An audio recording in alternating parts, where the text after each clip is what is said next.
Hello दोस्तों, आप कैसे हैं। और मैं विजय कुशवाहा और आप देख रहे हैं बजरंग बीज भंडार यूट्यूब चैनल। मिर्च की खेती पर लगभग हमने 3 से 4 वीडियो ऑलरेडी बनाई हैं। तो उसमें हमने एक वीडियो में बताया है कि जब भी हम मिर्च की ट्रांसप्लांटिंग करते हैं, जब भी हम मिर्च की पौध की ट्रांसप्लांटिंग करते हैं तो उसके तुरंत बाद हम उसमें ड्रेंचिंग करते हैं। तो जब भी हम ट्रांसप्लांटिंग करते हैं तो हम ड्रेंचिंग करते हैं, और जब ड्रेंचिंग हो जाती है तो ड्रेंचिंग होने के लगभग 8 से 10 दिन बाद उसमें पहली स्प्रे लगती है। तो जब पहली स्प्रे हम मिर्च की फसल में करते हैं तो पहली स्प्रे में हमको कौन कौन सी दवाओं का प्रयोग करना चाहिए और कैसे करना चाहिए, तो आज हम सभी बातों पर बात करेंगे कि हमको पहली स्प्रे कब करनी चाहिए और कैसे करनी चाहिए, और क्या क्या हमको पहली स्प्रे में प्रयोग करना चाहिए, कौन कौन सी दवाओं का हमको प्रयोग करना चाहिए और कितनी मात्रा हमको प्रयोग करनी चाहिए। तो इन सभी बातों पर आज हम चर्चा करेंगे।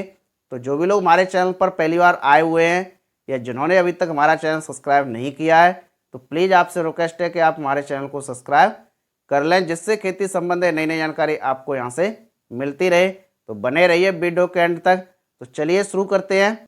कई राज्यों में मिर्च की ट्रांसप्लांटिंग हो चुकी है और कई राज्यों में अब मिर्च की ट्रांसप्लांटिंग होगी। तो मिर्च की जब भी हम ट्रांसप्लांटिंग करते हैं तो ट्रांसप्लांटिंग करने के बाद तुरंत हम उसमें ड्रेंचिंग करते हैं, और ड्रेंचिंग के लिए हमने आपको बताई थी कौन कौन सी दवाओं का प्रयोग करना है, कितनी मात्रा हमको प्रयोग करनी है। लेकिन जब ड्रेंचिंग हो जाती है तो उसके अलावा 8 से 10 दिन बाद उसमें पहली स्प्रे होती है। तो जब हम पहली स्प्रे करते हैं तो पहली स्प्रे जब भी हम करते हैं तो उसमें हमको कौन कौन सी दवाओं का प्रयोग करना चाहिए, कितनी मात्रा में हम उनका प्रयोग कर सकते हैं। जब भी हम किसी दवा का प्रयोग करते हैं तो उस दवा का प्रयोग पौधे की अवस्था पर निर्भर करता है, पौधे की स्थिति पर निर्भर करता है कि हमको कौन सी दवा का प्रयोग करना चाहिए और कितना प्रयोग करना चाहिए।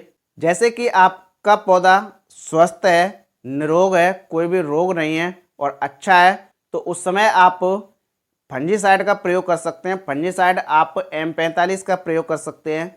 M45 जो कि मैंकोजेब 75% WP आता है, उसको आप लगभग 300 से 400 ग्राम प्रति एकड़ के हिसाब से प्रयोग कर सकते हैं। इसी के साथ साथ आप एक कीटनाशक का भी प्रयोग कर सकते हैं। कीटनाशक जैसे कि थायमेथाक्साम 25% WG जो कि आता है, उसको आप 100 ग्राम प्रति एकड़ के हिसाब से प्रयोग कर सकते हैं।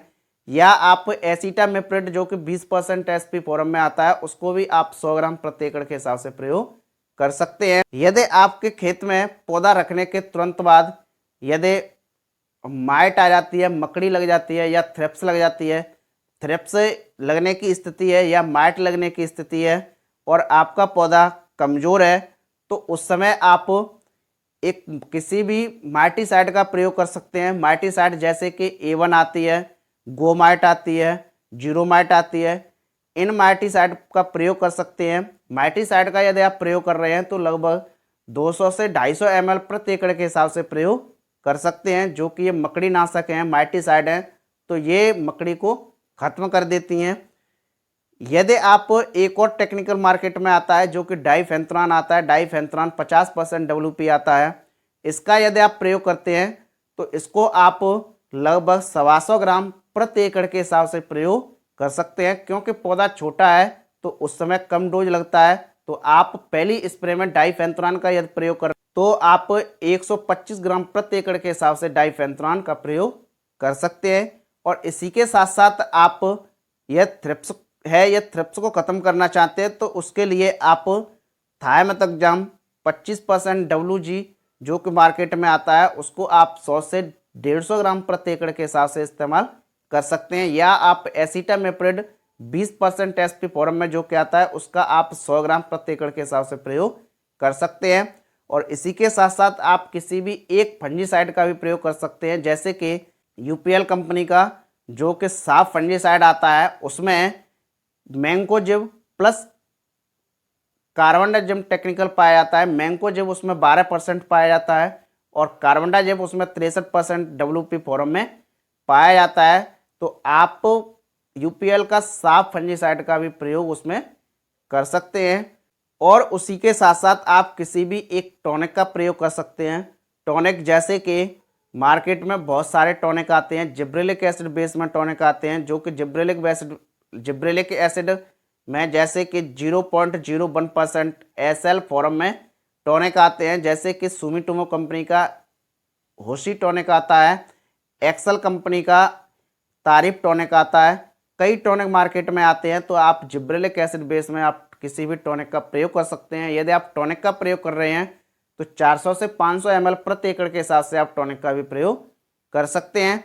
तो आप इस तरीके से मिर्च की फसल में पहली स्प्रे कर सकते हैं और पहली स्प्रे का यही शेड्यूल है और इस तरीके से आप मिर्च की फसल में स्प्रे कर सकते हैं, जिससे कि आपका पौधा काफ़ी अच्छा स्वस्थ बना रहेगा और आपके पौधे की बढ़वार अच्छी रहेगी और पौधा अच्छा ग्रोथ करेगा।